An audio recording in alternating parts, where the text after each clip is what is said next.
تحریر ہو یا تقریر یا تدریس، سب کا مقصد ہے دین اسلام کو لوگوں تک پہنچانا، لوگوں کے شبہات کو زائل کرنا۔ آج کے زمانے میں جب کسی خطیب کے خطاب میں کسی بات پر اعتراض کیا جاتا ہے کہ آپ نے جو فلاں بات کہی ہے وہ غلط ہے، وہ نہیں کہنا چاہیے، تو فوراً لوگ ناراض ہوتے ہیں اور ان کے معاونین کتابوں سے اسکین پیش کرنا شروع کر دیتے ہیں کہ دیکھیں جو بات ہم نے بیان کی وہ کتابوں میں لکھی ہوئی ہے۔ یعنی بتانا یہ چاہتے ہیں کہ کتاب میں لکھی ہوئی ہر بات کو برسر ممبر بیان کیا جا سکتا ہے، ہر ایک کو بتایا جا سکتا ہے۔ آج یہ آپ سے عرض کرنی ہے کہ یہ آپ کا خیال یہ غلط ہے۔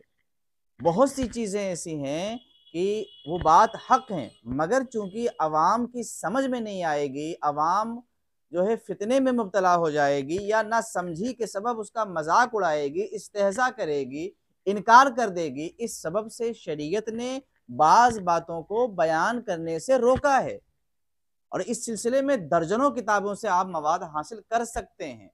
آپ کو اندازہ ہونا چاہیے کہ سیدنا امام غزالی رضی اللہ تعالی عنہ نے ایک کتاب لکھی، اور اس کے ساتھ ساتھ یہ لکھا کہ یہ کتاب نااہل کو نہ دی جائے، یہ کتاب نااہلوں کے لیے نہیں ہے۔ سوال یہ ہوا کہ لکھا پھر کیوں تھا؟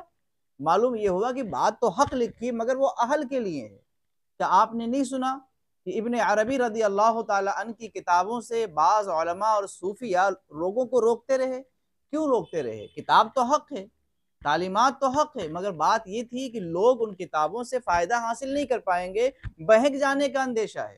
تو عوام کے دین کی حفاظت یہ ہماری بڑی ذمہ داری ہے۔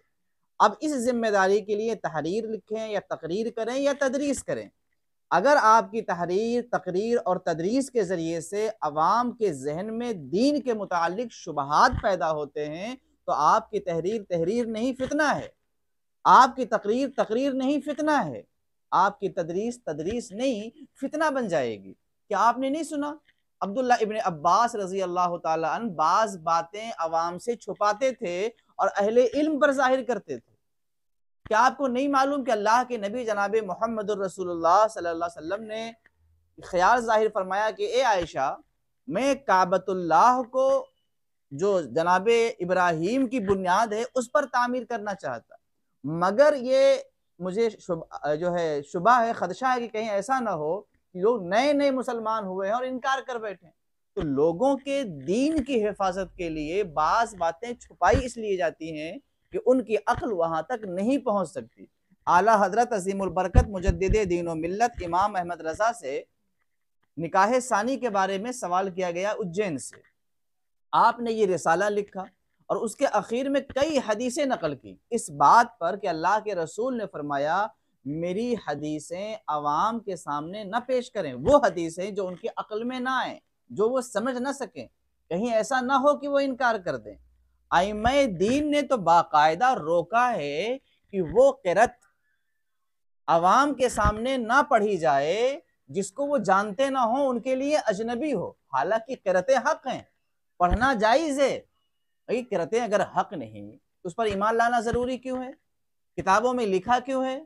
درجنوں کتابیں قرأت پر کیوں لکھی گئی؟ تو قرأتیں ساری حق ہیں، مگر جہاں جو قرأت رائج ہے، اگر آپ اجنبی قرأت کو آپ پڑھیں گے تو عوام نہیں سمجھے گی، انکار کر بیٹھے گی، مذاق اڑائے گی، اور اس سے ان کا دین خطرے میں پڑ جائے گا۔ اسی لیے شریعت نے اس سے روکا، علماء دین نے اس سے روکا۔ اللہ کے نبی صلی اللہ علیہ وآلہ وسلم کا ارشاد جو اعلیٰ حضرت نے نقل فرمایا، کہتے ہیں کہ لوگوں سے وہ باتیں کہو جنہیں وہ پہچانیں، یعنی جانتے ہوں۔ کیا یہ چاہتے ہو کہ لوگ اللہ اور رسول کی تکذیب کر دیں؟ پھر اللہ کے نبی فرماتے ہیں ہمیں حکم ہے کہ لوگوں سے بقدر ان کے عقول کے کلام کریں، یعنی جتنی ان کی سمجھ ہے اسی کے مطابق بات بیان کریں۔ آج میں دیکھ رہا ہوں کرامات کو بیان کرنے کا سلسلہ چل نکلا۔ کیا وہ کرامتیں باطل ہیں؟ نہیں، حق ہیں۔ کیا وہ محال ہیں؟ نہیں، ممکن ہے۔ کیا شرعاً کوئی خرابی ہے؟ نہیں، کوئی خرابی نہیں، مگر آپ جانتے ہو کہ جس عوام کو کلمہ پڑھنا نہیں آتا، جس کو وضو اور غسل کے طریقے نہیں معلوم، جب ان تک اس طرح کی باتیں پہنچیں گی تو کہیں وہ انکار نہ کر بیٹھیں۔ میں محسوس کر رہا ہوں کہ لوگوں میں کرامتوں کو کم مذاق بنانے کا ماحول بن گیا ہے۔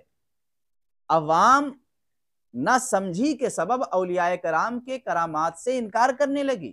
اعتزال کی بو لوگوں میں آنے لگی۔ یہ کیوں ہو رہا ہے؟ یہ اس لیے ہو رہا ہے کہ کرامتوں کو عوام کے سامنے جس انداز میں پیش کیا جاتا ہے ان کی عقل قبول نہیں کر پاتی۔ مانتا ہوں کہ عقل قبول نہ کرے تو یہ تو کسی تو کرامت ہے، لیکن جناب بے محل ایسی چیزوں کو پیش کرنا، دین پر لوگوں کو ہنسنے کا موقع دینا ہے۔ کیا آپ نے حضور مفتی اعظم ہند کا رسالہ نہیں پڑھا؟ طرق الہدیٰ کے اندر آپ نے 5 چیزیں نقل فرمائیں اور ساتھ ساتھ ارشاد فرمایا کہ بے موقع بے محل کوئی حق بات بیان کرنا بھی فتنہ و فساد کو بڑھانا ہے۔ جہاں وہ محل نہیں آپ وہاں بیان کر رہے ہیں۔ اب رہا یہ کہ کتاب میں لکھا ہے، کتاب تو صاحب کتابوں میں لکھی ہوئی باتیں بھی محل نظر ہوتی ہیں۔ بہت سی باتیں تو خود ایسی ہیں کہ ان پر یقین نہیں، عقلاً نقلاً غلط ہیں، اور بہت سی باتیں ایسی ہیں کہ حق تو ہیں مگر عوام ان کو سمجھ نہیں سکتی۔ کتاب دیکھیے عجائبات معراج، عبداللہ ابن عباس کی طرف منسوب ہے اور یہ جعلی کتاب ہے۔ علماء دین نے درجنوں مقامات پہ لکھا کہ یہ کتاب عبداللہ ابن عباس کی طرف منسوب ہے۔ اب معراج کے نام سے یہ کتاب خوب پھیلائی جاتی ہے مارکیٹ میں، اب اسی کو لوگ پڑھیں گے اور جمعہ میں بیان کریں گے، معراج کے موقع پر بیان کریں گے۔ یہ حالت بنتی جا رہی۔ یہ دیکھیے اعلیٰ حضرت کا ایک رسالہ ہے بسم اللہ شریف تراویح میں پڑھنے کے حوالے سے، اجین سے سوال ہوا تھا بسملہ کی تحقیق کے حوالے سے۔ اس میں آپ نے صفحہ نمبر 39 پہ فرمایا ائمہ نے حفظ دین عوام کے لیے یہ وصیت فرمائی کہ جاہلوں کے سامنے قرأت غریبہ و وجوہ عجیبہ نہ پڑھیں۔ کیوں؟ کیونکہ ان کا دین خطرے میں پڑ جائے گا۔ آپ اعلیٰ حضرت کو پڑھیے، اعلیٰ حضرت سرکار رضی اللہ تعالیٰ عنہ نے ایک رسالہ لکھا، 3 رسالے تھے جو علم جفر پہ تھے۔ فرمایا نہ اس کی نقل کسی کو دی جائے اور نہ کسی کو دکھائی جائے جب تک اس کی اہلیت نہ ہو۔ صفحہ نمبر 57 پہ کنز الایمان اور امام احمد رضا نامی کتاب میں یہ بات نقل ہے۔ امام غزالی نے بھی کتاب لکھی اور فرمایا کہ یہ نااہل کو نہ دکھائی جائے۔ تحصیل تعارف فقہ و تصوف آپ پڑھ کے دیکھیے، جگہ جگہ اس کی بحث موجود ہے۔ فتاوی رضویہ پڑھ کے دیکھیں تو اعلیٰ حضرت نے میری معلومات کے مطابق تقریباً 10 مقامات پہ یہ لکھا کہ حفظ دین عوام کے لیے بعض افضل چیزوں کو ترک کرنا پڑتا ہے، اس لیے کہ کہیں عوام نہ سمجھی کے سبب انکار نہ کر بیٹھے، مذاق نہ اڑائے۔ تو اے عزیز، اے دین کے دائیوں، اے خطبہ، اے ہمارے عزیز شاعروں، اے دین کی رہنمائی کرنے والوں، اے جمعہ کے بیان میں اور محفلوں میں اور ممبروں پہ واعظ کہنے والوں، خدا را اپنے دین پر اپنی ہی عوام کو ہنسنے کا موقع نہ دو، بے محل باتیں نہ کرو، با محل باتیں کرو۔ اگر ان کی عقل قبول نہیں کرتی تو ایسی باتیں عوام کے سامنے بیان نہ کرو۔ ہم پر اور آپ پر سب کی یہ ذمہ داری ہے کہ اپنے عوام کے ایمان و عقیدے کو مضبوط سے مضبوط تر بنائیں اور ان کے شکوک و شبہات کا ازالہ کریں۔ اس سلسلے میں بہت ساری کتابیں ہیں، بہت سارے رسائل ہیں۔ آپ یہ دیکھیے امام شعرانی رضی اللہ تعالیٰ عنہ کی یہ کتاب ہے طبقات امام شعرانی، صفحہ نمبر 146 پر آپ نے لکھا کہ انبیاء کا ایک راز ہے، فرمایا علماء کا بھی ایک راز ہے، فرمایا بادشاہوں کا بھی ایک راز ہے۔ اگر انبیاء اپنا راز لوگوں پر ظاہر کر دیں تو منصب نبوت کی عظمت مجروح ہو جائے، اگر علماء کرام عوام پر اپنا راز کھول دیں تو ان کا علم فساد کی نظر ہو جائے، اور اگر بادشاہ عوام پر اپنا راز منکشف کر دیں تو ان کے ملک میں فساد برپا ہو جائے۔ آج ہم اس فساد کو اپنی آنکھوں سے دیکھ رہے ہیں کہ اسٹیج پر ہنسی مذاق کی باتیں اور بے موقع تقریروں نے خود عوام کو شک میں مبتلا کر دیا، اور ہماری عوام اب کرامتوں پر اعتراض کرنے لگی، معجزات پہ انگلی اٹھانے لگی، کرامات کے بارے میں شک کرنے لگی، اپنے ہی علماء کی گستاخی کرنے لگی، حق باتوں کا انکار کرنے لگی۔ اس کے ذمہ دار نااہل خطبہ و شعراء حضرات ہی ہیں۔ خدا را اپنے دین کی صحیح ترجمانی لوگوں کے سامنے پیش کریں۔